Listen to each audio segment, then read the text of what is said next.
Permíteme decirte algo que quizás nunca te hayas atado a pensar. Imagina por un momento la escena, un hombre clavado a un madero, su figura suspendida entre el cielo y la tierra, un grito silencioso resonando a través de los siglos. ¿Qué sientes? ¿Pena? ¿Asombro? ¿O quizás una familiaridad que se asienta en lo más profundo de tu ser, tejida por milenios de historia, arte y fe? Porque sí, Jesús fue crucificado, un hecho brutal, un final trágico para un hombre que, según se dice, predicó el amor y la paz. Pero aquí está la pregunta que pocos se atreven a formular, una que la historia, si la miras con ojos despejados, grita en silencio. ¿Quién se benefició realmente de su dolor? ¿Quién, en medio de la agonía y el sacrificio, tejió una red de poder y control que perdura hasta nuestros días? Aquí no vamos a hablar de milagros celestiales ni de revelaciones divinas. Dejaremos a un lado los dogmas y las creencias ciegas por un momento. Nuestra lente será otra, una que fue forjada en la mente de un pensador radical, un hereje,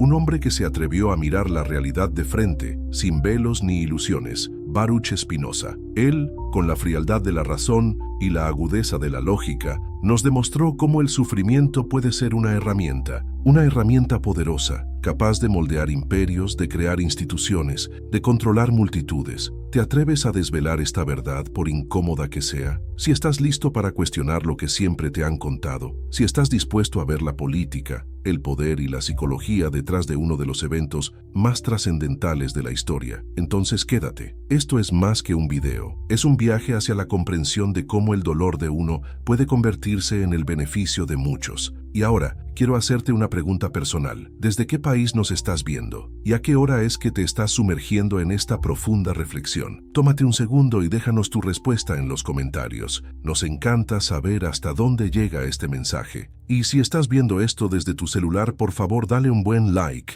Ese pequeño gesto ayuda muchísimo para que este video llegue a más personas, más mentes curiosas como la tuya. Hablemos de Judea. No la Judea de los relatos piadosos, sino la Judea real, la del siglo I de nuestra era. ¿Te la imaginas? Un pequeño pedazo de tierra, árido y polvoriento, pero de una importancia geopolítica inmensa. Era un cruce de caminos, un nudo gordiano de culturas, religiones y sobre todo, poderes. Roma, el imperio imparable, había extendido sus garras hasta allí. ¿Crees que les importaba mucho la fe de los judíos? Para nada. Les importaba la estabilidad, los impuestos y la sumisión. Los romanos eran pragmáticos hasta la médula. Permitían una cierta autonomía religiosa, sí, pero siempre y cuando no interfiriera con el orden imperial. ¿Puedes sentir la tensión en el aire? Era una olla a presión. Por un lado, la brutalidad eficiente de la maquinaria romana. Por otro, un pueblo con una historia milenaria, con una fe monoteísta inquebrantable, que vivía bajo la bota de un invasor. ¿Cómo crees que se sentiría ser parte de ese pueblo? En medio de esta opresión, ¿qué esperaban los judíos? Una palabra resonaba en cada rincón, en cada sinagoga, en cada corazón oprimido: Mesías. Pero no el Mesías que quizás te han pintado, una figura etérea y espiritual. No, muchos esperaban un Mesías guerrero, un líder político y militar que expulsara a los romanos, que restaurara el glorioso reino de David. Había diversas facciones, cada una con su propia visión y sus propios intereses. ¿Te has puesto a pensar en los saduceos, la aristocracia sacerdotal, los ricos, los que colaboraban con Roma porque les convenía mantener su poder y sus privilegios? Para ellos cualquier agitación popular era una amenaza a su statu quo. ¿Y los fariseos? Los maestros de la ley, los más populares entre la gente común, que buscaban una piedad estricta y una pureza ritual. No eran tan colaboracionistas como los saduceos, pero tampoco querían un caos que destruyera el orden social y religioso que tanto defendían. Los celotes, a esos eran los más ardientes, los nacionalistas fervientes que buscaban la rebelión armada contra Roma a toda costa. ¿Y los esenios? Una secta más ascética y apartada, que esperaba el fin de los tiempos y se preparaba espiritualmente. ¿Te das cuenta de la complejidad? No era un monolito, sino un mosaico de intereses contrapuestos. En este caldo de cultivo aparece un hombre, Jesús de Nazaret. ¿Quién era este hombre realmente? Más allá de los relatos que lo divinizan, históricamente fue un predicador carismático de Galilea. Sus enseñanzas, sencillas pero revolucionarias, hablaban de un reino de Dios que no era de este mundo, que no se basaba en la fuerza militar, sino en el amor, la compasión y la justicia. Él hablaba a los pobres, a los marginados, a los enfermos. Su mensaje resonaba en los corazones de aquellos que no tenían voz, que no tenían poder. ¿Puedes imaginarte el efecto que tendría esto en la gente común? Una esperanza nueva, un mensaje de dignidad en un mundo de opresión. Pero, ¿qué pasa cuando un mensaje de esperanza y dignidad, por pacífico que sea, empieza a ganar adeptos entre las masas? Para los romanos, era un potencial líder de una revuelta. Para los saduceos y las élites religiosas judías, era una amenaza a su autoridad, a su interpretación de la ley, a su frágil equilibrio con el imperio. Un hombre que atraía multitudes con un mensaje de un reino no podía ser visto, sino como un foco de inestabilidad. No es obvio cómo, a pesar de sus intenciones pacíficas, sus acciones podían ser interpretadas como una amenaza existencial para el poder establecido. La popularidad es un arma de doble filo, especialmente cuando desafía el orden. Ahora, viajemos siglos después a la Holanda del siglo XVII, un faro de tolerancia relativa en una Europa asfixiada por el fanatismo religioso. Allí, en medio de los mercaderes y los eruditos, surge una mente brillante, un hombre que sería excomulgado de su propia comunidad judía por sus ideas radicales, Baruch Spinoza. ¿Te imaginas el coraje que se necesita para desafiar no solo a tu religión, sino a las convenciones de tu tiempo? Vivió una vida modesta, puliendo lentes, mientras su mente pulía las ideas que cambiarían la filosofía para siempre. No era un hombre de grandes gestos, sino de una profunda y serena convicción. ¿Qué lo impulsaba? Una búsqueda incesante de la verdad. Una verdad que no encontraba en los libros sagrados o en los dogmas impuestos, sino en la razón pura. Spinoza es el arquetipo del racionalista radical. Para él, el universo no era un lugar caótico regido por caprichos divinos, sino una intrincada máquina regida por leyes inmutables. Su Dios no era un anciano barbudo sentado en un trono, sino la naturaleza misma, una sustancia única e infinita de la que todo emana. ¿Puedes comprender la audacia de esta idea en un tiempo donde la Inquisición aún quemaba a los herejes? Él creía que el conocimiento no venía de la revelación o la fe, sino de la deducción lógica, de la comprensión de las causas y efectos. Spinoza veía la religión organizada con ojos muy críticos. No eran revelaciones divinas, sino construcciones humanas, herramientas, sí, pero herramientas poderosas, frecuentemente utilizadas para manipular y controlar. ¿No te parece fascinante cómo un hombre, siglos antes de la psicología moderna, ya entendía el poder de la mente sobre las masas? Para Spinoza, gran parte del sufrimiento humano venía de nuestras pasiones, de esas emociones turbulentas, el miedo, la esperanza, la envidia, el odio, que nos nublan el juicio y nos impiden ver la realidad tal cual es. Él creía que los líderes, tanto religiosos como políticos, a menudo explotaban estas pasiones. ¿Cómo? Alimentando el miedo, al infierno, a la condena, a la invasión y la esperanza de salvación, de paraíso, de un futuro mejor, para mantener a las masas dóciles y obedientes. Nos aferramos a ilusiones, nos creamos narrativas que nos consuelan, nos dan un sentido de propósito, pero que en el fondo nos alejan de la verdadera comprensión del mundo. ¿No te resuena esto en el mundo actual, donde las narrativas y las emociones se explotan constantemente? Ahora, unamos estos hilos. ¿Cómo se conecta la crucifixión de Jesús con la filosofía de Spinoza sobre el poder y la manipulación? Piensa en el sufrimiento como una herramienta, no como un fin en sí mismo, sino como un medio. A lo largo de la historia, ¿cuántas veces la imagen del sacrificio y el mártir ha sido utilizada para movilizar, para unificar, para galvanizar a las masas? La figura de alguien que sufre por una causa, que entrega su vida, es increíblemente potente. Genera empatía, admiración y una profunda lealtad. No es un hecho que las grandes revoluciones, los grandes movimientos, a menudo tienen sus mártires. Su dolor se convierte en un símbolo, en una bandera que agita los espíritus. ¿Y qué pasa con el miedo y la esperanza? Son dos de las emociones más fundamentales de la existencia humana. El miedo a la muerte, al castigo, a lo desconocido. La esperanza de la salvación, de la redención, de una vida mejor. Las religiones organizadas han sido maestras en utilizar este dúo dinámico. El infierno como disuasión, el cielo como recompensa. El sufrimiento de Cristo, en esta lectura, ¿no se convierte en el puente entre ambos? Él sufrió para que tú no sufras. Él murió para que tú vivas. Esta narrativa es increíblemente poderosa para mantener el control social. ¿Cómo te atreverías a desobedecer, a cuestionar si el precio de tu desobediencia es la condena eterna? Además, El sufrimiento de una figura central puede legitimar el poder de una institución o de sus líderes. Si la figura más importante de una religión sufrió de esa manera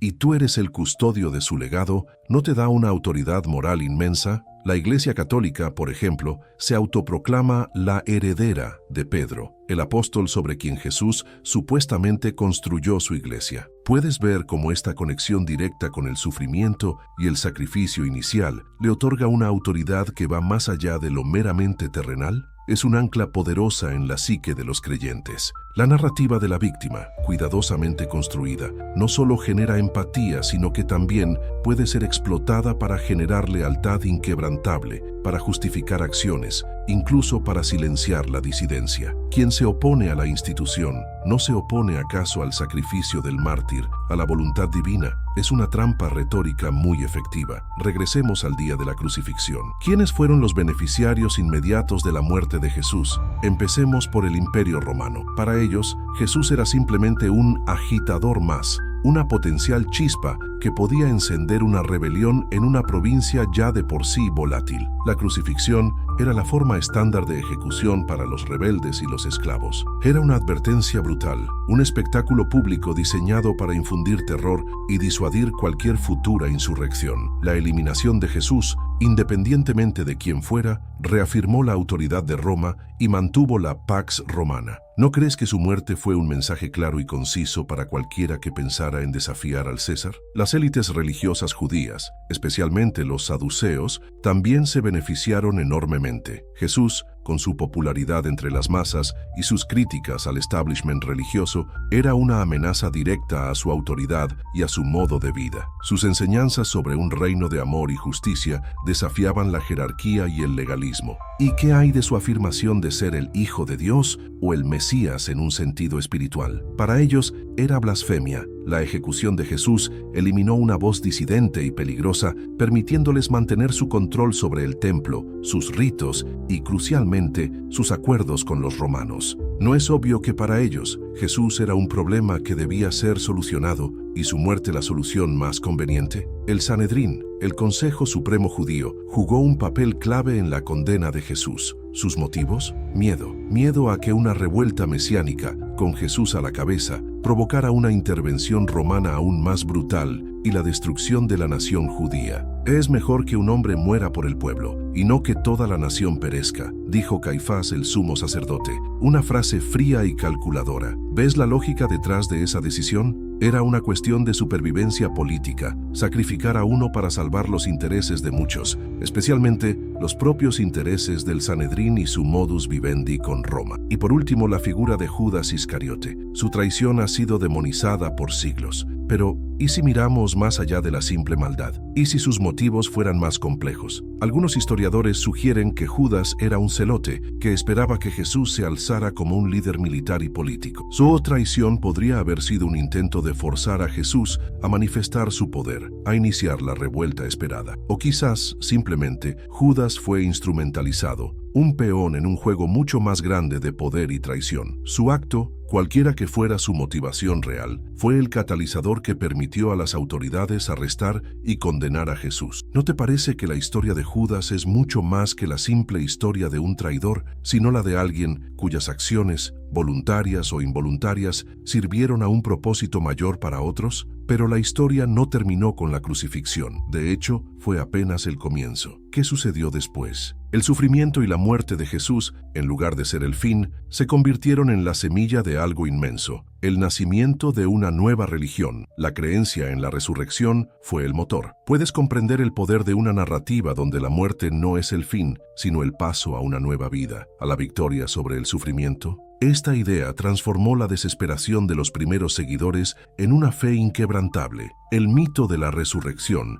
independientemente de su veracidad histórica, fue el cimiento sobre el cual se construyó una nueva cosmovisión. Y en este proceso surge una figura clave, Saulo de Tarso, el fariseo que se convirtió en Pablo. Este hombre, inicialmente un perseguidor de cristianos, tuvo una conversión y se convirtió en el gran arquitecto del cristianismo primitivo. ¿Por qué es tan importante? Porque Pablo tomó las enseñanzas de Jesús, que eran muy judías en su origen, y las universalizó. Las adaptó para un público gentil, eliminando las barreras de la ley mosaica y enfocándose en la fe en Cristo como el único camino a la salvación. ¿Te das cuenta de la genialidad estratégica de Pablo? Él tradujo el mensaje, lo hizo accesible, lo convirtió en una religión global. A medida que se expandía, esta nueva fe necesitaba estructura, necesitaba organización, jerarquía, rituales y dogmas. De una pequeña secta de seguidores de un Mesías judío, el cristianismo empezó a transformarse en un movimiento global. ¿Cómo crees que se organizaba todo esto? Con líderes, con concilios, con la fijación de doctrinas, y en el centro de todo esto permanecía la centralidad del sufrimiento. El sufrimiento de Jesús se convirtió en el corazón de la fe. No era un sufrimiento sin sentido, sino un sufrimiento redentor, un sacrificio expiatorio, el Cordero de Dios que quita el pecado del mundo. Esta idea ofrecía un camino claro para la redención y la salvación, una respuesta poderosa a la angustia existencial de la humanidad. ¿No es esta una fórmula perfecta para construir una religión que perdure, que ofrezca consuelo y propósito a millones? Volvamos a Spinoza. Él tenía una visión muy clara de cómo la ignorancia y la superstición son el caldo de cultivo perfecto para la manipulación. Cuando la gente no comprende las causas reales de los fenómenos, ¿qué hace? Atribuye los eventos a fuerzas divinas o mágicas. Y es ahí donde los que buscan el poder pueden intervenir. ¿No te parece que es más fácil controlar a una población que vive en la ignorancia, que no cuestiona, que simplemente obedece por miedo a lo desconocido? Piensa en la venta de la salvación. La promesa de la vida eterna, de un paraíso sin sufrimiento, es una de las herramientas más poderosas que se han utilizado para controlar a las masas. Cree, obedece, sufre en esta vida y tu recompensa será inmensa en la otra. Esta lógica no es una forma de mantener a la gente subyugada, resignada a su destino terrenal, mientras espera una recompensa futura. Es una herramienta increíblemente efectiva para la subordinación social. La historia está repleta de ejemplos del uso político de la fe. ¿Cuántas guerras se han justificado en nombre de Dios? ¿Cuánta opresión ha sido legitimada por supuestos mandatos divinos? Desde las cruzadas hasta las teocracias modernas, la religión ha sido un arma de doble filo, consuelo para los oprimidos, pero también una excusa para la opresión. ¿Te has puesto a pensar en cómo la fe que busca la trascendencia puede ser tan fácilmente corrompida por intereses mundanos? Finalmente, el miedo al desconocido es una parte intrínseca de la condición humana. Las religiones, de una manera u otra, ofrecen respuestas, explican el origen del universo, el propósito de la vida, el destino después de la muerte. Ofrecen consuelo ante la incertidumbre y el vacío existencial, pero al mismo tiempo, al ofrecer esas respuestas, también generan una dependencia de la institución que posee la verdad, del clero que interpreta los textos sagrados. Spinoza argumentaría que esta dependencia nos aleja de la verdadera libertad, que se encuentra en la autonomía de la razón. ¿No es irónico que la búsqueda de consuelo pueda llevarnos a una forma de servidumbre intelectual? Pero Spinoza no solo nos desveló la manipulación, también nos ofreció una salida. Para él, el camino hacia la verdadera libertad era a través del conocimiento y la razón. Su obra magna, La ética demostrada según el orden geométrico, es un intento de liberarnos de las cadenas de las pasiones y las supersticiones a través de la comprensión racional del universo. ¿Te imaginas un mundo donde la gente es guiada por la lógica y la comprensión en lugar de por el miedo y la emoción? La visión de Spinoza de Dios como naturaleza es fundamental. Él no creía en un Dios separado del mundo, un Dios que interviene con milagros o caprichos. Para Spinoza, Dios es la totalidad de la existencia, las leyes inmutables que gobiernan el universo. Conocer a Dios era conocer la naturaleza, comprender sus leyes. Esta idea no choca frontalmente con la imagen de un Dios personal que responde a oraciones y que castiga a los pecadores. Spinoza nos invitaba a un amor intelectual por Dios, un amor que surge de la comprensión, no del temor. Por lo tanto, la crítica a los milagros era una consecuencia lógica de su filosofía. Si Dios es la naturaleza y la naturaleza sigue leyes inmutables, entonces los milagros son imposibles. ¿Qué son entonces los milagros? Para Spinoza, no eran más que eventos naturales mal comprendidos o, peor aún,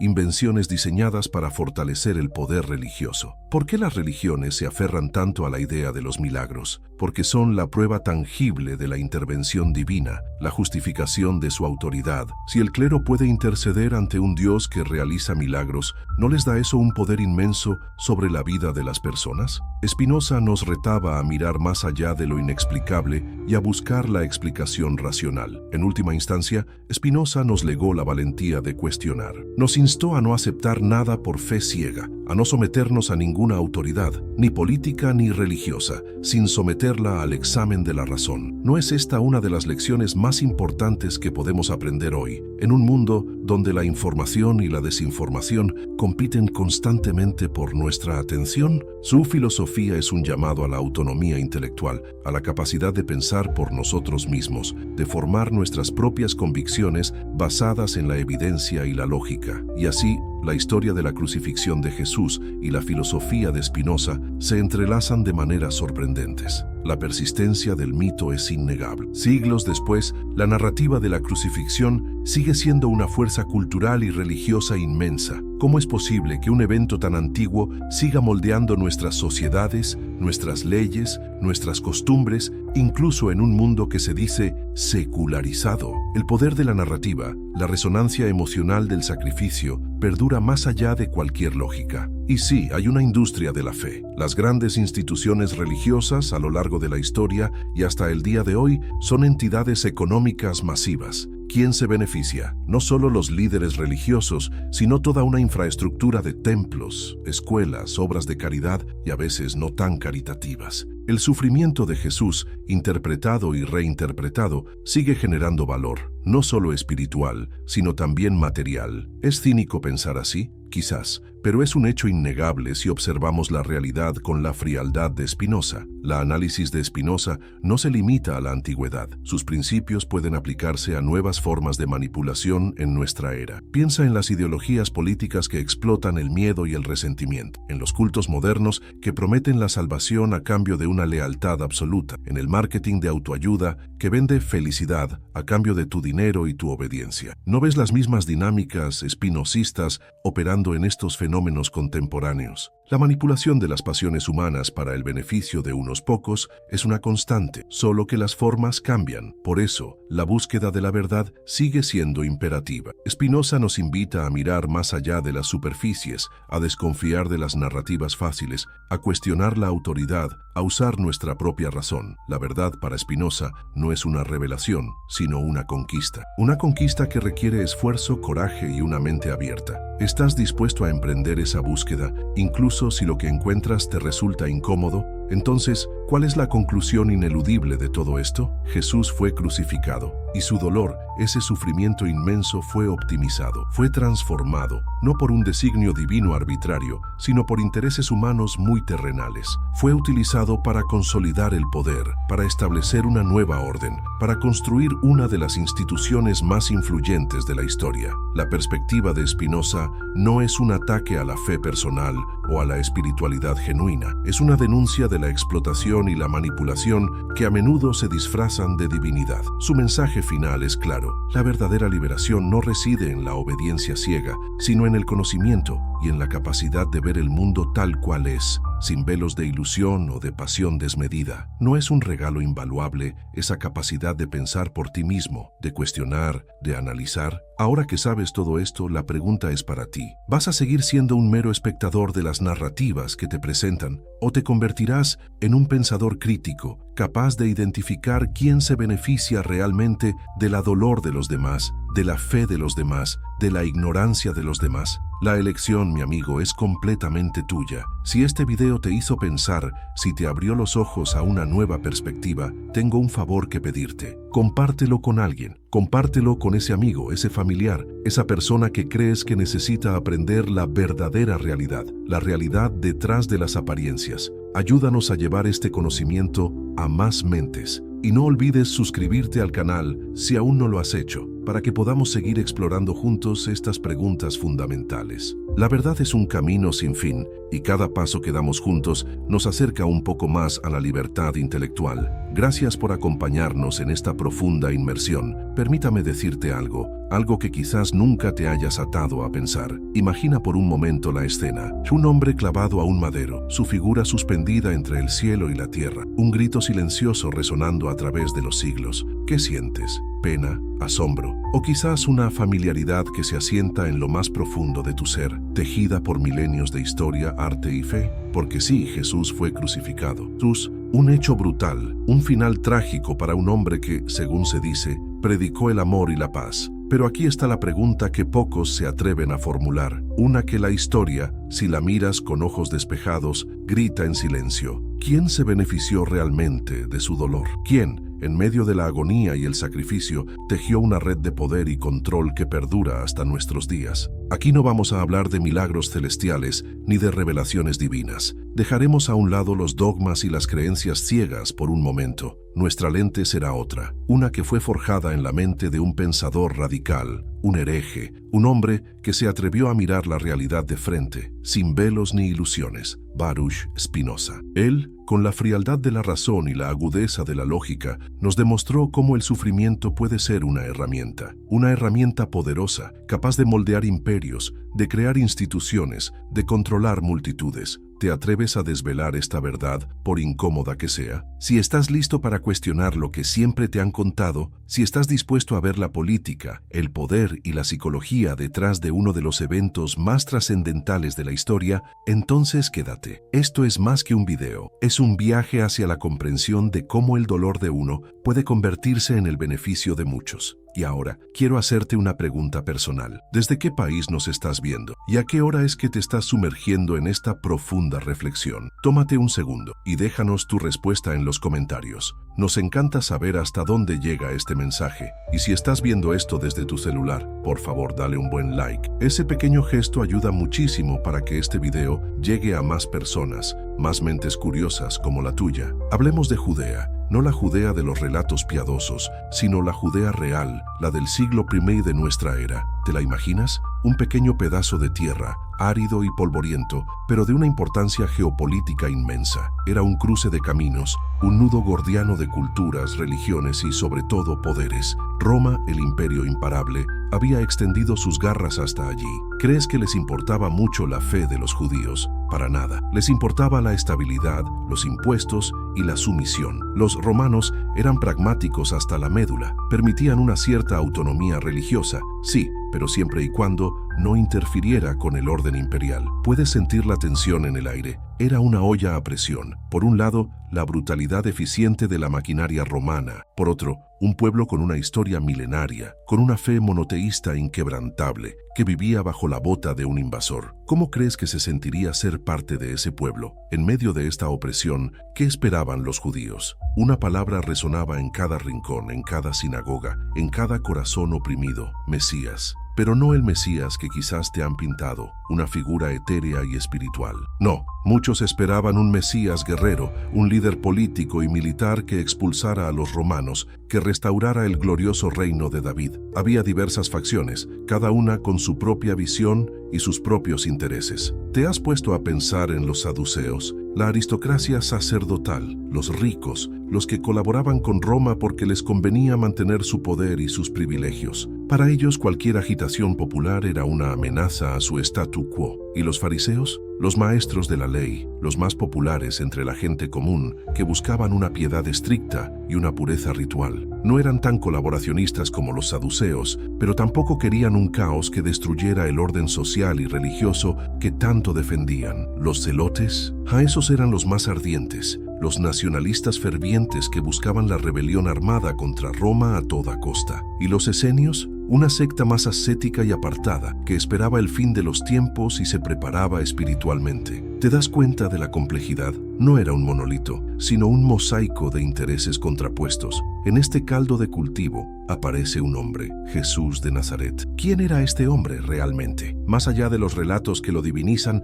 históricamente fue un predicador carismático de Galilea. Sus enseñanzas, sencillas pero revolucionarias, hablaban de un reino de Dios, que no era de este mundo, que no se basaba en la fuerza militar, sino en el amor, la compasión y la justicia. Él hablaba a los pobres, a los marginados, a los enfermos. Su mensaje resonaba en los corazones de aquellos que no tenían voz, que no tenían poder. ¿Puedes imaginarte el efecto que tendría esto en la gente común? Una esperanza nueva, un mensaje de dignidad en un mundo de opresión. Pero, ¿qué pasa cuando un mensaje de esperanza y dignidad, por pacífico que sea, empieza a ganar adeptos entre las masas? Para los romanos, era un potencial líder de una revuelta. Para los saduceos y las élites religiosas judías, era una amenaza a su autoridad, a su interpretación de la ley, a su frágil equilibrio con el imperio. Un hombre que atraía multitudes con un mensaje de un reino no podía ser visto, sino como un foco de inestabilidad. No es obvio cómo, a pesar de sus intenciones pacíficas, sus acciones podían ser interpretadas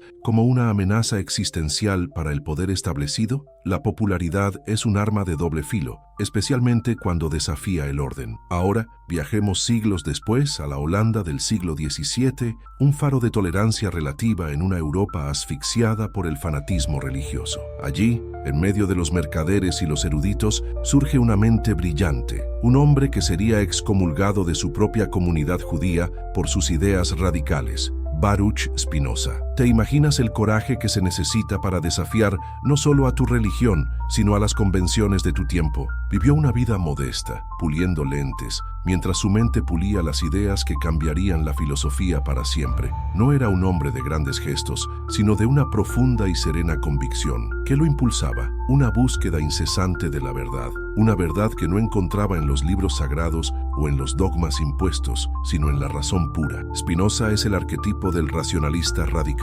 Para él, el universo no era un lugar caótico regido por caprichos divinos, sino una intrincada máquina regida por leyes inmutables. Su Dios no era un anciano barbudo sentado en un trono, sino la naturaleza misma, una sustancia única e infinita de la que todo emana. ¿Puedes comprender la audacia de esta idea en un tiempo donde la Inquisición aún quemaba a los herejes? Él creía que el conocimiento no venía de la revelación o la fe, sino de la deducción lógica, de la comprensión de las causas y efectos. Spinoza veía la religión organizada con ojos muy críticos. No eran revelaciones divinas, sino construcciones humanas, herramientas, sí, pero herramientas poderosas, frecuentemente utilizadas para manipular y controlar. ¿No te parece fascinante cómo un hombre, siglos antes de la psicología moderna, ya entendía el poder de la mente sobre las masas? Para Spinoza, gran parte del sufrimiento humano venía de nuestras pasiones, de esas emociones turbulentas, el miedo, la esperanza, la envidia, el odio, que nos nublan el juicio y nos impiden ver la realidad tal cual es. Él creía que los líderes, tanto religiosos como políticos, a menudo explotaban estas pasiones. ¿Cómo? Alimentando el miedo, al infierno, a la condena, a la invasión y la esperanza de salvación, de paraíso, de un futuro mejor, para mantener a las masas dóciles y obedientes. Nos aferramos a ilusiones, nos creamos narrativas que nos consuelan, nos dan un sentido de propósito, pero que en el fondo nos alejan de la verdadera comprensión del mundo. ¿No te resuena esto en el mundo actual, donde las narrativas y las emociones se explotan constantemente? Ahora, unamos estos hilos. ¿Cómo se conecta la crucifixión de Jesús con la filosofía de Spinoza sobre el poder y la manipulación? Piensa en el sufrimiento como una herramienta, no como un fin en sí mismo, sino como un medio. A lo largo de la historia, ¿cuántas veces la imagen del sacrificio y el mártir ha sido utilizada para movilizar, para unificar, para galvanizar a las masas? La figura de alguien que sufre por una causa, que entrega su vida, es increíblemente potente. Genera empatía, admiración y una profunda lealtad. No es un hecho que las grandes revoluciones, los grandes movimientos, a menudo tienen sus mártires. Su dolor se convierte en un símbolo, en una bandera que agita los espíritus. ¿Y qué pasa con el miedo y la esperanza? Son dos de las emociones más fundamentales de la existencia humana. El miedo a la muerte, al castigo, a lo desconocido. La esperanza de la salvación, de la redención, de una vida mejor. Las religiones organizadas han sido maestras en utilizar este dúo dinámico. El infierno como disuasión, el cielo como recompensa. El sufrimiento de Cristo, en esta lectura, ¿no se convierte en el puente entre ambos? Él sufrió para que tú no sufras. Él murió para que tú vivas. Esta narrativa es increíblemente poderosa para mantener el control social. ¿Cómo te atreverías a desobedecer, a cuestionar si el precio de tu desobediencia es la condena eterna? Además, el sufrimiento de una figura central puede legitimar el poder de una institución o de sus líderes. Si la figura más importante de una religión sufrió de esa manera y tú eres el custodio de su legado, ¿no te da una autoridad moral inmensa? La Iglesia Católica, por ejemplo, se autoproclama la heredera de Pedro, el apóstol sobre quien Jesús supuestamente construyó su iglesia. ¿Puedes ver cómo esta conexión directa con el sufrimiento y el sacrificio inicial le otorga una autoridad que va más allá de lo meramente terrenal? Es un ancla poderosa en la psique de los creyentes. La narrativa de la víctima, cuidadosamente construida, no solo genera empatía, sino que también puede ser explotada para generar lealtad inquebrantable, para justificar acciones, incluso para silenciar la disidencia. Quien se opone a la institución, ¿no se opone acaso al sacrificio del mártir a la voluntad divina? Es una trampa retórica muy efectiva. Ahora, profundicemos aún más. Los beneficiarios inmediatos de la crucifixión. Para entender esto, debemos sumergirnos en la intrincada telaraña de poder que operaba en la Judea del siglo I. No fue un acto aislado, sino la culminación de un complejo juego político y religioso. ¿Quiénes fueron los jugadores clave en este drama y qué ganaron con la muerte de Jesús? El Imperio Romano, indiscutiblemente, fue uno de los principales beneficiarios. No les importaba la teología judía. Su preocupación era la estabilidad y el orden. Judea era una provincia rebelde, un foco constante de insurrecciones y agitación mesiánica. Los procuradores romanos, como Poncio Pilato, tenían una directriz clara de sus superiores en Roma: mantener la paz a toda costa, evitar cualquier revuelta que pudiera desestabilizar la región y, por ende, el flujo de impuestos y recursos hacia el corazón del imperio. Cuando Jesús comenzó a atraer multitudes, a ser aclamado como Rey de los judíos por algunos, incluso si él mismo no buscaba un reino terrenal, esto encendió las alarmas romanas. ¿Puedes imaginar la pesadilla logística y militar de una revuelta judía a gran escala? Roma ya había lidiado con varias y siempre resultaban costosas en vidas y recursos. La crucifixión era el método de ejecución romano por excelencia para los traidores, los rebeldes, los esclavos sublevados y los criminales no romanos. No era una forma de castigo judía, era una exhibición brutal de poder, diseñada para aterrorizar y disuadir. Un mensaje inequívoco. Así es como Roma trata a quienes desafían su autoridad. La muerte de Jesús en la cruz, un símbolo de subversión y humillación extrema, envió una señal contundente a cualquier aspirante a Mesías o líder rebelde. Este será tu destino si te atreves a desafiar el status quo romano. Al ejecutar a Jesús públicamente, Pilato, a pesar de sus supuestas reticencias, cumplió con su deber de mantener la pax romana. La eliminación de un agitador potencial significaba menos dolores de cabeza para la administración imperial y una provincia ligeramente más tranquila, al menos por un tiempo. ¿No es fascinante cómo un acto aparentemente religioso tiene implicaciones políticas tan directas y brutales? Ahora,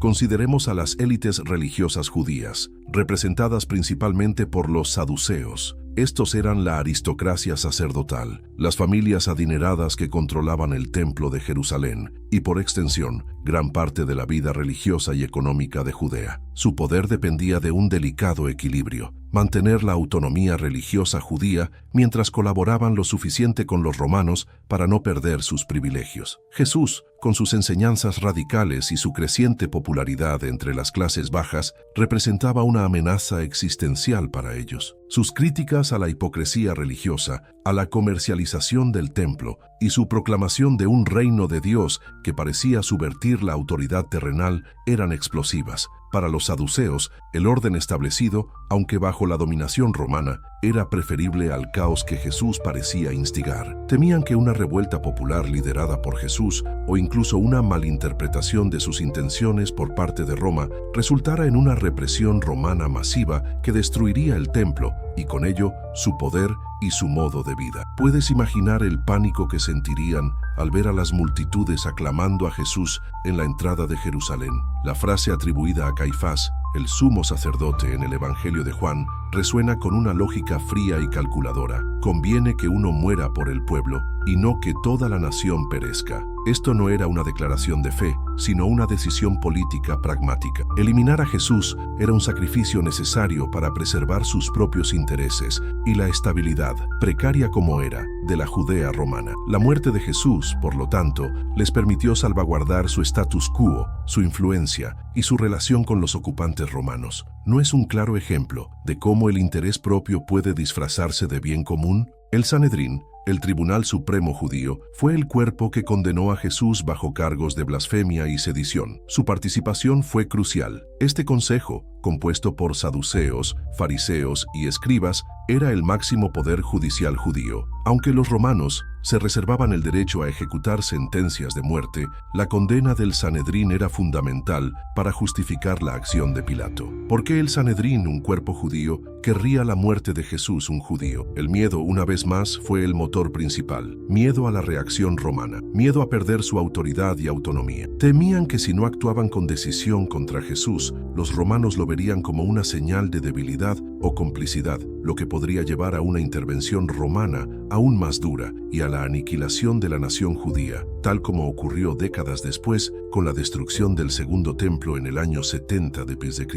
La acusación de blasfemia por parte del Sanedrín por proclamarse hijo de Dios o Mesías era una forma de deslegitimar a Jesús ante el pueblo judío y de presentarlo como una amenaza religiosa. Pero la acusación ante Pilato se centró en la sedición. Jesús se proclamaba rey de los judíos, lo que era un desafío directo a la autoridad del César. Esta dualidad de acusaciones demuestra la estrategia: apaciguar a sus propios correligionarios con argumentos religiosos y al mismo tiempo darle a Pilato la justificación política que necesitaba para actuar. La condena del Sanedrín, por lo tanto, fue un acto de supervivencia política y de protección de sus propios intereses y privilegios dentro del sistema de dominación romana. ¿No te parece que esta es una lección atemporal sobre cómo el poder establecido siempre buscará neutralizar las amenazas sin importar su origen? Finalmente, la figura de Judas Iscariote, el traidor. Su papel en la narrativa es enigmático y trágico. Tradicionalmente, ha sido pintado como la encarnación de la avaricia y la maldad.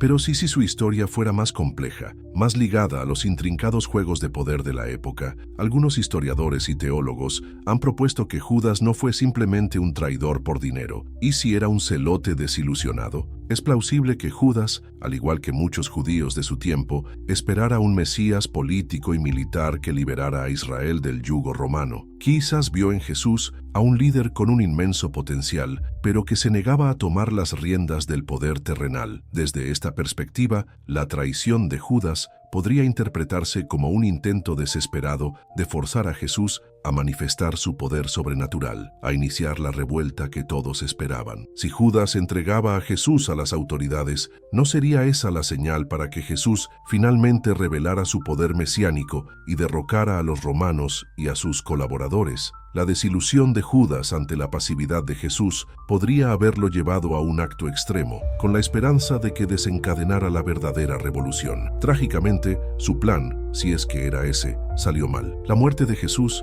no fue la chispa de una revuelta política, sino el catalizador de algo completamente diferente. Sin embargo, su acto, ya sea por malicia, avaricia o una desesperada esperanza, fue la pieza que encajó en el rompecabezas para que las autoridades pudieran arrestar y condenar a Jesús. Fue el instrumento que sirvió a los propósitos de aquellos que querían verlo muerto. ¿No es esta una visión más profunda y compleja de un personaje que a menudo se reduce a una caricatura de la traición? En resumen, la muerte de Jesús no fue un evento aislado, fue el resultado de una convergencia de intereses políticos y religiosos. El Imperio Romano buscaba mantener el orden, las élites judías buscaban preservar su poder y evitar la aniquilación. El Sanedrín buscaba proteger la nación judía de una intervención romana, y Judas tal vez buscaba forzar la mano de un Mesías que no se ajustaba a sus expectativas. Todos, a su manera, se beneficiaron de su dolor y su muerte, cada uno obteniendo una ventaja, un alivio o una oportunidad para reafirmar su propia agenda en el complejo tablero de ajedrez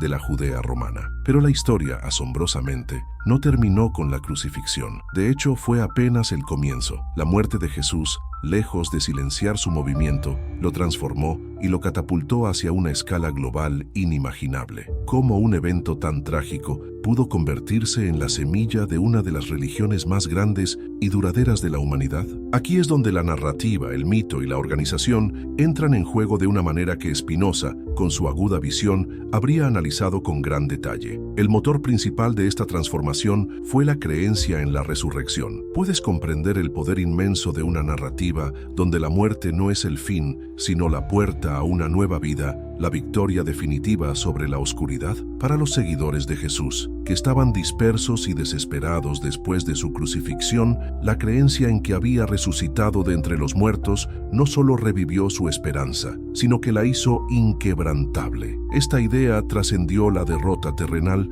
y ofreció una promesa de inmortalidad, de vida eterna. El mito de la resurrección, independientemente de su veracidad histórica, fue el cemento fundacional de la nueva fe. Otorgó a Jesús un estatus divino, lo elevó por encima de cualquier otro líder o profeta y le dio a sus seguidores una misión trascendente: difundir esta buena nueva al mundo. Sin la resurrección, el movimiento de Jesús probablemente se habría disipado como tantos otros cultos mesiánicos de la época. ¿No es asombroso cómo una creencia puede ser tan poderosa como para cambiar el curso de la historia? En este proceso de expansión y consolidación surge una figura de una importancia capital: Saulo de Tarso, quien se convertiría en el apóstol Pablo. Originalmente un fariseo celoso y un perseguidor de los primeros cristianos, Pablo experimentó una dramática conversión en el camino a Damasco. Este evento lo transformó en el más grande evangelizador y el arquitecto teológico del cristianismo primitivo. ¿Por qué Pablo fue tan fundamental? Porque Jesús predicó principalmente a los judíos y sus enseñanzas estaban profundamente arraigadas en la tradición judía. Pero Pablo, con su vasto conocimiento de la cultura helenística, greco-romana, y su agudeza intelectual, universalizó el mensaje de Jesús. Él tomó las complejas ideas judías de la ley, el pecado y la redención, y las simplificó y adaptó para que fueran accesibles a un público no judío, los gentiles. Argumentó que la salvación no venía de la observancia de la ley mosaica, como la circuncisión o las leyes dietéticas, sino de la fe en Cristo y su sacrificio redentor. Esta fue una ruptura revolucionaria con las raíces judías del movimiento. Al eliminar estas barreras, Pablo abrió las puertas del cristianismo a millones de personas en todo el Imperio Romano. Sus cartas, que son la base de gran parte del Nuevo Testamento, establecieron los fundamentos de la teología cristiana, explicando el significado de la muerte y resurrección de Jesús, el papel del Espíritu Santo y la naturaleza de la Iglesia. ¿Puedes imaginar la dificultad de transformar una secta judía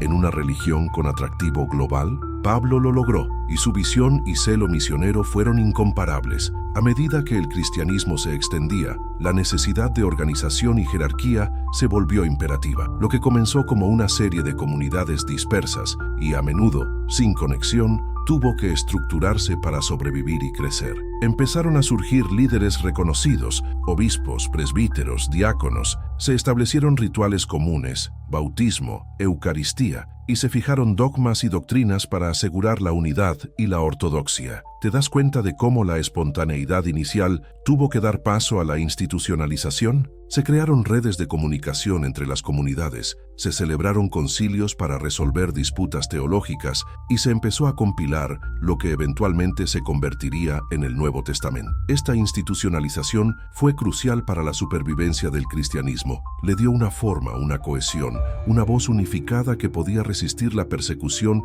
y atraer a nuevos conversos. Sin esta estructura, el movimiento podría haberse fragmentado y desaparecido, y en el corazón de toda esta teología y organización permaneció la centralidad del sufrimiento. El sufrimiento y sacrificio de Jesús no fueron vistos como una derrota, sino como la prueba definitiva de amor de Dios por la humanidad. La cruz, de ser un símbolo de vergüenza y tortura, se transformó en el icono más potente del cristianismo, un símbolo de redención y esperanza. La narrativa del sufrimiento redentor de Jesús ofreció un camino claro para la salvación y el perdón de los pecados. Proporcionó una respuesta poderosa a la angustia humana frente al mal, la culpa y la muerte. Él sufrió por nuestros pecados. Esta idea no solo consoló a los creyentes, sino que también creó un lazo de gratitud y lealtad inquebrantable hacia la figura de Cristo y, por extensión, hacia la institución que custodiaba su mensaje. ¿No es esta una fórmula perfecta para construir una religión que ofrezca un consuelo profundo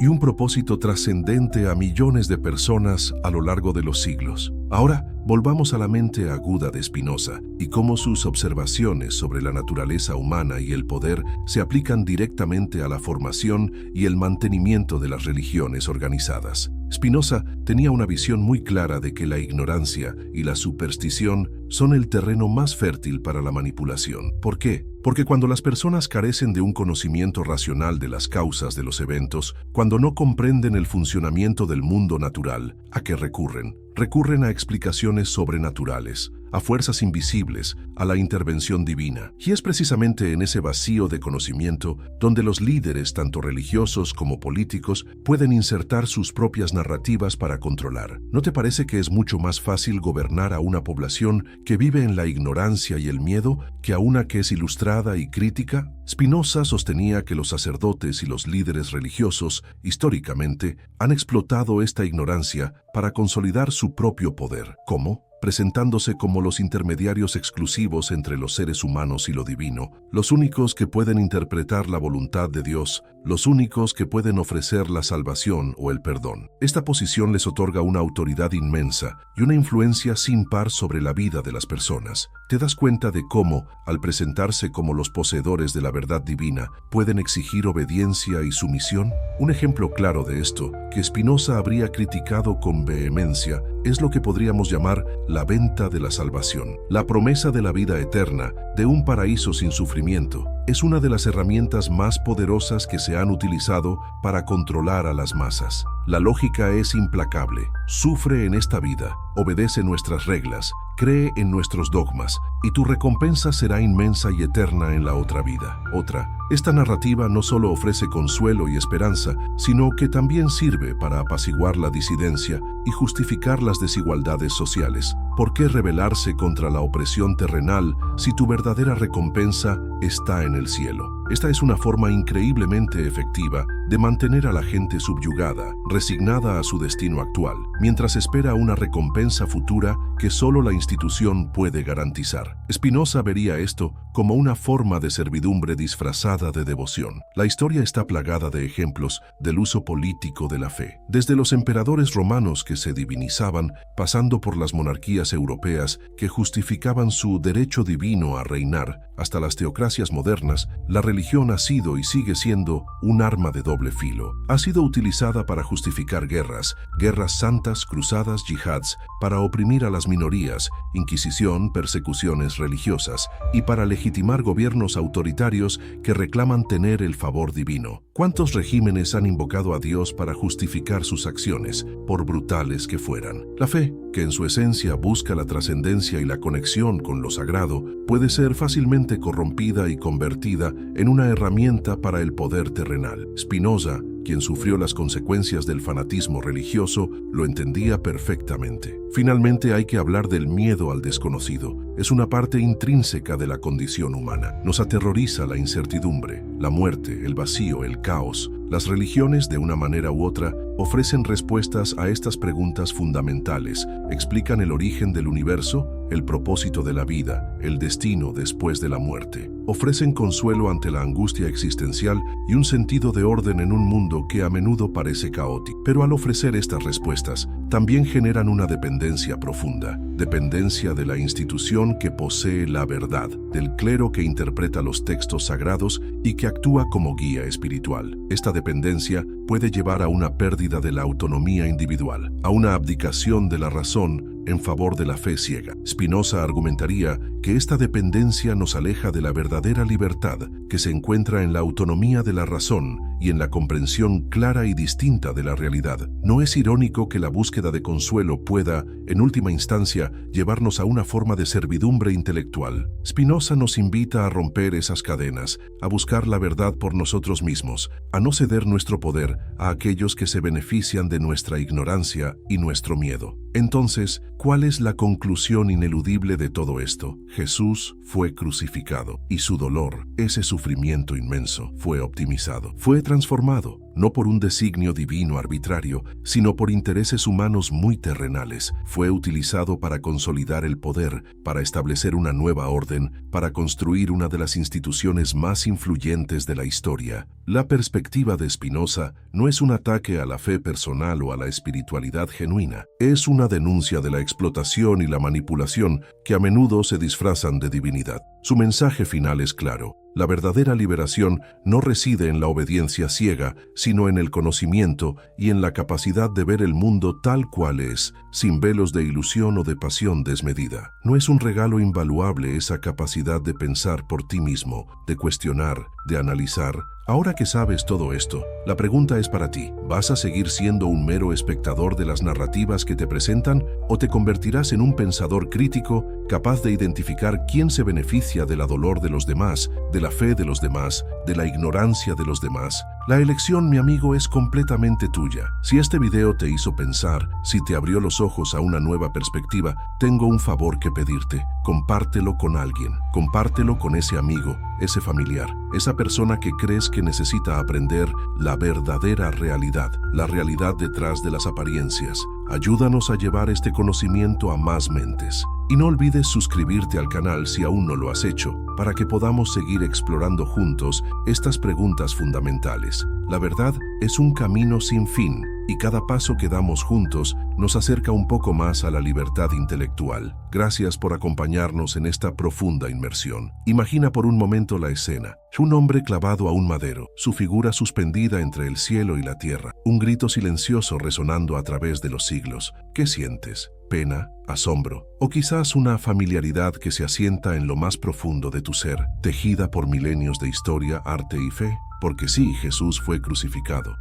Un hecho brutal, un final trágico para un hombre que, según se dice, predicó el amor y la paz. Pero aquí está la pregunta que pocos se atreven a formular, una que la historia, si la miras con ojos despejados, grita en silencio. ¿Quién se benefició realmente de su dolor? ¿Quién, en medio de la agonía y el sacrificio, tejió una red de poder y control que perdura hasta nuestros días? Aquí no vamos a hablar de milagros celestiales ni de revelaciones divinas. Dejaremos a un lado los dogmas y las creencias ciegas por un momento. Nuestra lente será otra, una que fue forjada en la mente de un pensador radical, un hereje, un hombre que se atrevió a mirar la realidad de frente, sin velos ni ilusiones. Baruch Spinoza. Él, con la frialdad de la razón y la agudeza de la lógica, nos demostró cómo el sufrimiento puede ser una herramienta poderosa, capaz de moldear imperios, de crear instituciones, de controlar multitudes. ¿Te atreves a desvelar esta verdad, por incómoda que sea? Si estás listo para cuestionar lo que siempre te han contado, si estás dispuesto a ver la política, el poder y la psicología detrás de uno de los eventos más trascendentales de la historia, entonces quédate. Esto es más que un video, es un viaje hacia la comprensión de cómo el dolor de uno puede convertirse en el beneficio de muchos. Y ahora, quiero hacerte una pregunta personal. ¿Desde qué país nos estás viendo? ¿Y a qué hora es que te estás sumergiendo en esta profunda reflexión? Tómate un segundo y déjanos tu respuesta en los comentarios. Nos encanta saber hasta dónde llega este mensaje. Y si estás viendo esto desde tu celular, por favor dale un buen like. Ese pequeño gesto ayuda muchísimo para que este video llegue a más personas, más mentes curiosas como la tuya. Hablemos de Judea. No la Judea de los relatos piadosos, sino la Judea real, la del siglo I de nuestra era. ¿Te la imaginas? Un pequeño pedazo de tierra, árido y polvoriento, pero de una importancia geopolítica inmensa. Era un cruce de caminos, un nudo gordiano de culturas, religiones y, sobre todo, poderes. Roma, el imperio imparable, había extendido sus garras hasta allí. ¿Crees que les importaba mucho la fe de los judíos? Para nada. Les importaba la estabilidad, los impuestos y la sumisión. Los romanos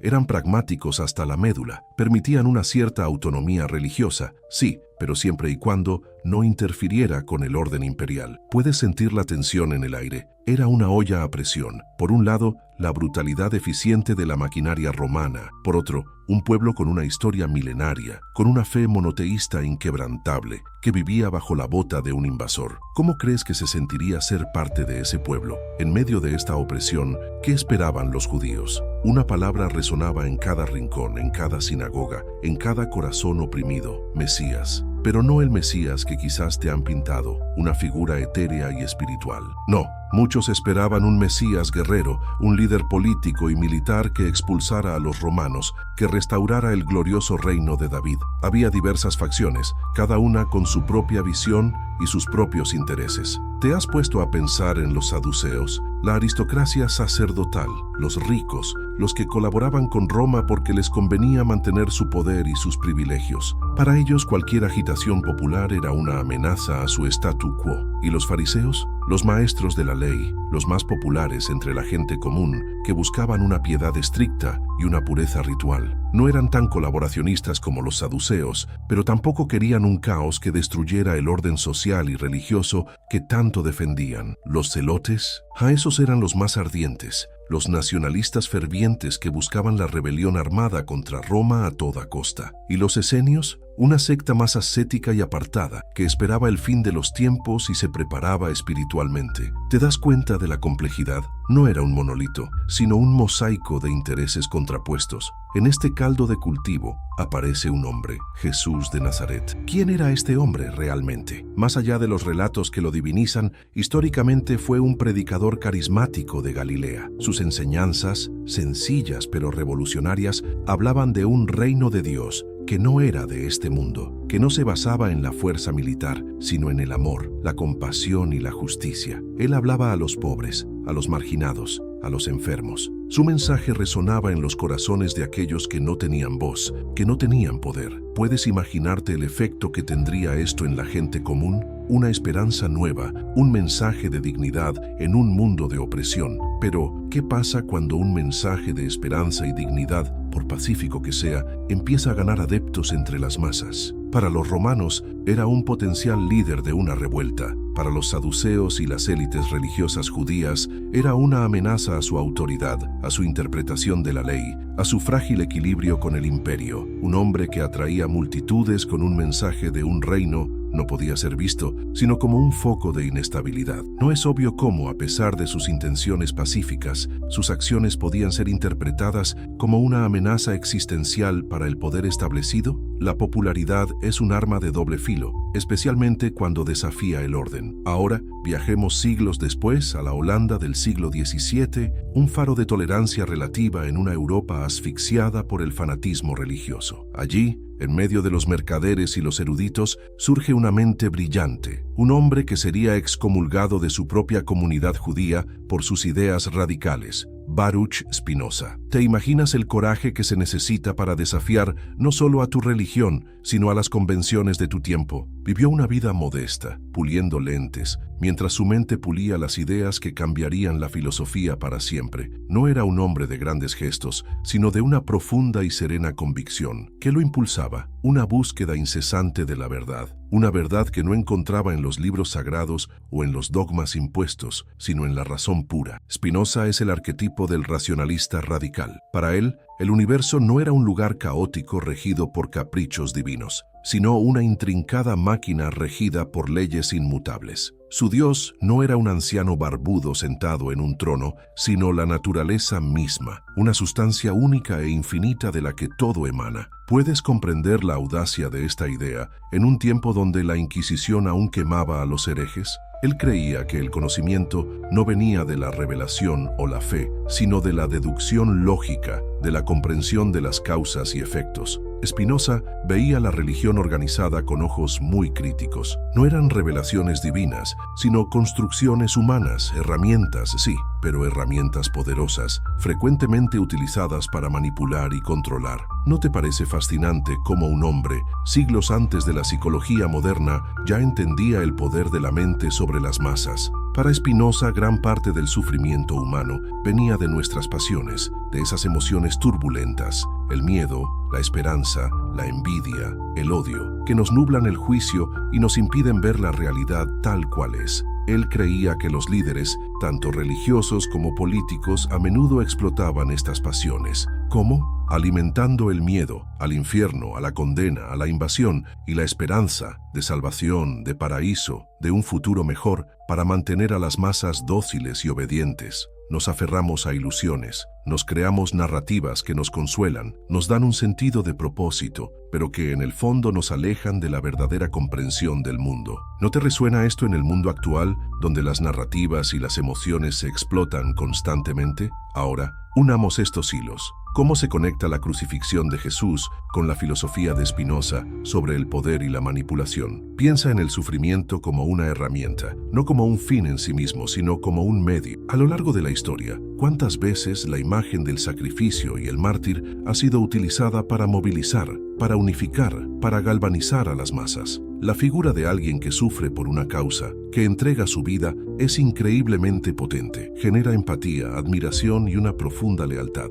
No es un hecho que las grandes revoluciones, los grandes movimientos, a menudo tienen sus mártires. Su dolor se convierte en un símbolo, en una bandera que agita los espíritus. ¿Y qué pasa con el miedo y la esperanza? Son dos de las emociones más fundamentales de la existencia humana. El miedo a la muerte, al castigo, a lo desconocido. La esperanza de la salvación, de la redención, de una vida mejor. Las religiones organizadas han sido maestras en utilizar este dúo dinámico. El infierno como disuasión, el cielo como recompensa. El sufrimiento de Cristo, en esta lectura, ¿no se convierte en el puente entre ambos? Él sufrió para que tú no sufras. Él murió para que tú vivas. Esta narrativa es increíblemente poderosa para mantener el control social. ¿Cómo te atreverías a desobedecer, a cuestionar si el precio de tu desobediencia es la condena eterna? Además, el sufrimiento de una figura central puede legitimar el poder de una institución o de sus líderes. Si la figura más importante de una religión sufrió de esa manera y tú eres el custodio de su legado, ¿no te da una autoridad moral inmensa? La Iglesia Católica, por ejemplo, se autoproclama la heredera de Pedro, el apóstol sobre quien Jesús supuestamente construyó su iglesia. ¿Puedes ver cómo esta conexión directa con el sufrimiento y el sacrificio inicial le otorga una autoridad que va más allá de lo meramente terrenal? Es un ancla poderosa en la psique de los creyentes. La narrativa de la víctima, cuidadosamente construida, no solo genera empatía, sino que también puede ser explotada para generar lealtad inquebrantable, para justificar acciones, incluso para silenciar la disidencia. Quien se opone a la institución, ¿no se opone acaso al sacrificio del mártir, a la voluntad divina? Es una trampa retórica muy efectiva. Ahora, profundicemos aún más en este análisis. Después de haber explorado el contexto de la crucifixión, la visión de Spinoza sobre la razón y las pasiones, y cómo el sufrimiento puede ser una herramienta, llegamos al punto culminante de nuestra reflexión. Cómo la filosofía de Spinoza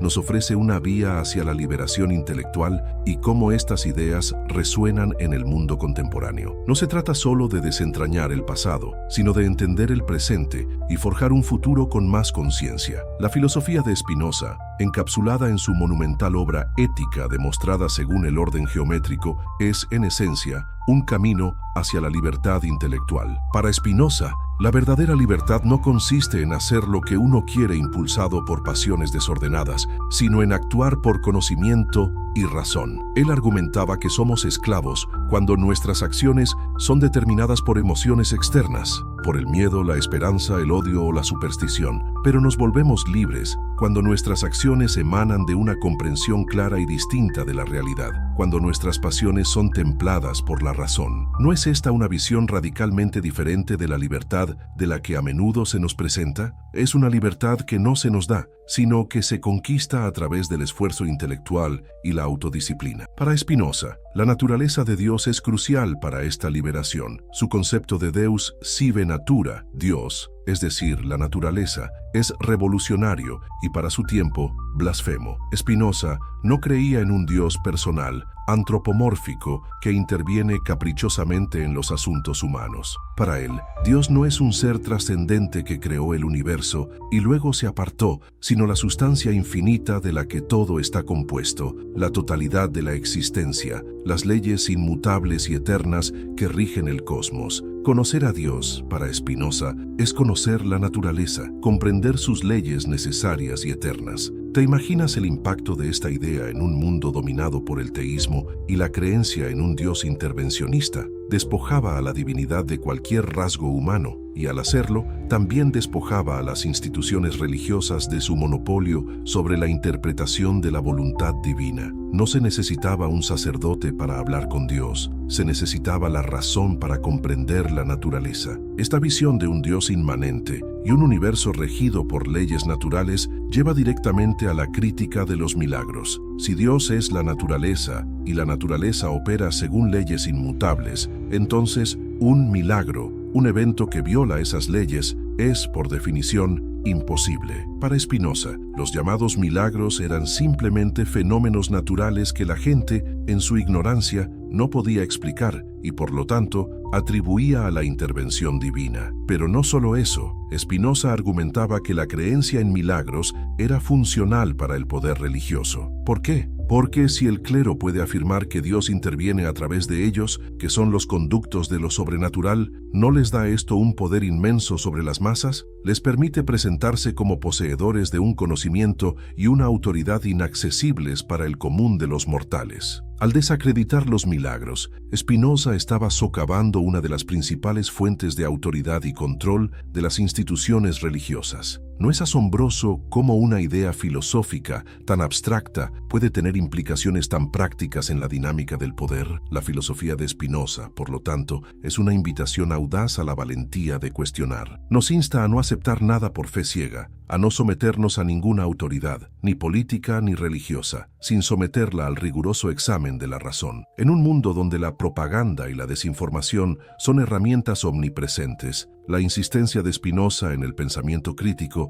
es más relevante que nunca. Él nos legó la idea de la autonomía intelectual, la capacidad de pensar por nosotros mismos, de formar nuestras propias convicciones basadas en la evidencia y la lógica, no en el dogma o la tradición. ¿Estás dispuesto a asumir esa responsabilidad, a ejercer tu propia razón, incluso si eso significa ir contra la corriente? Ahora, llevemos estas profundas ideas al presente. ¿Qué lecciones podemos extraer de la historia de la crucifixión de Jesús, vista a través de la lente de Spinoza, para comprender el mundo que habitamos hoy? Las resonancias son sorprendentemente claras y perturbadoras. La persistencia del mito es innegable. A pesar de los avances científicos y la secularización creciente en muchas partes del mundo, la narrativa de la crucifixión de Jesús y su posterior resurrección sigue siendo una de las historias más influyentes en la cultura occidental y global. ¿Cómo es posible que un evento ocurrido hace 2 milenios siga moldeando nuestras leyes,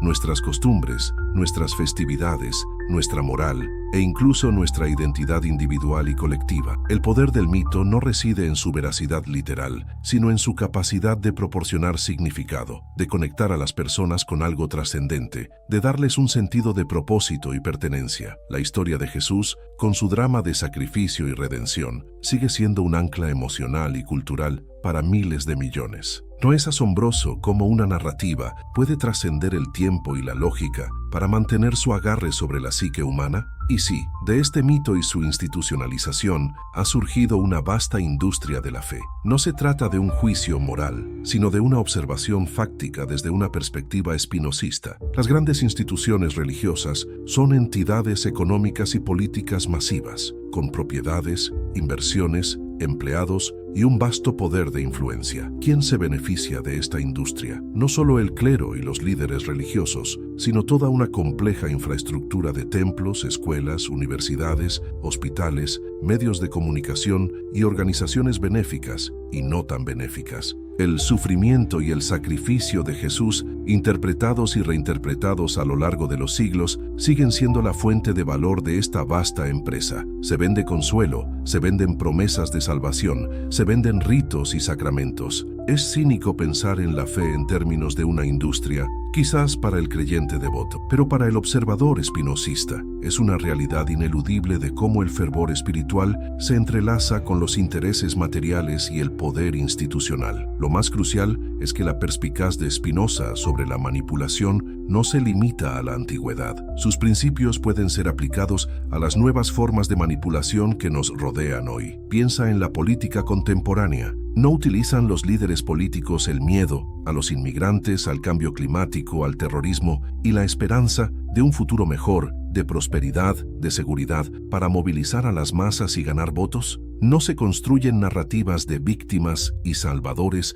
para generar lealtad inquebrantable. Piensa en los cultos modernos, ya sean religiosos, de bienestar o de autoayuda, que prometen la verdad o la felicidad a cambio de una lealtad absoluta y a menudo de importantes sumas de dinero. ¿No ves las mismas dinámicas espinosistas operando en la explotación de nuestras pasiones, de nuestra ignorancia, de nuestro anhelo de sentido y pertenencia? Las herramientas son diferentes: redes sociales, algoritmos, inteligencia artificial, pero la mecánica de la manipulación de las masas sigue siendo la misma. Por eso, la búsqueda de la verdad sigue siendo imperativa, más que nunca. Spinoza nos invita a desarrollar un pensamiento crítico implacable, a mirar más allá de las superficies, a desconfiar de las narrativas fáciles, de los eslóganes simplistas. Nos reta a cuestionar la autoridad, ya sea religiosa, política, científica o mediática, a no aceptar nada sin someterlo al examen de nuestra propia razón, a la evidencia y a la lógica. La verdad para Spinoza no es un regalo que se nos da, no es una revelación que se nos impone, es una conquista que requiere esfuerzo, valentía,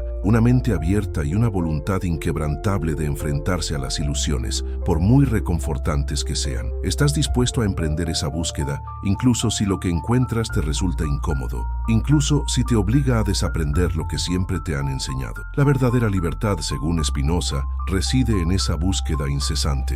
Entonces, ¿cuál es la conclusión ineludible de todo este viaje? Jesús fue crucificado y su dolor, ese sufrimiento inmenso, fue optimizado, fue transformado, no por un designio divino arbitrario que solo buscaba la salvación espiritual, sino por una compleja interacción de intereses humanos muy terrenales. Fue utilizado para consolidar el poder del Imperio Romano, para preservar la autoridad de las élites religiosas judías y para sentar las bases de una nueva orden religiosa que, a su vez, se convertiría en una de las instituciones más influyentes de la historia. La perspectiva de Spinoza no es un ataque a la fe personal genuina, ni a la espiritualidad que busca la conexión y el significado. Es, en cambio, una denuncia poderosa de la explotación y la manipulación que a menudo se disfrazan de divinidad, de verdad absoluta o de bien común. Es una advertencia contra el uso del miedo, la esperanza y la ignorancia para controlar las mentes y las vidas de las personas. Su mensaje final, resonando a través de los siglos, es claro y profundamente liberador. La verdadera liberación no reside en la obediencia ciega a dogmas o autoridades, sino en el conocimiento, en la comprensión clara y distinta de la realidad tal cual es, sin velos de ilusión o de pasión desmedida. ¿No es un regalo invaluable esa capacidad de pensar por ti mismo,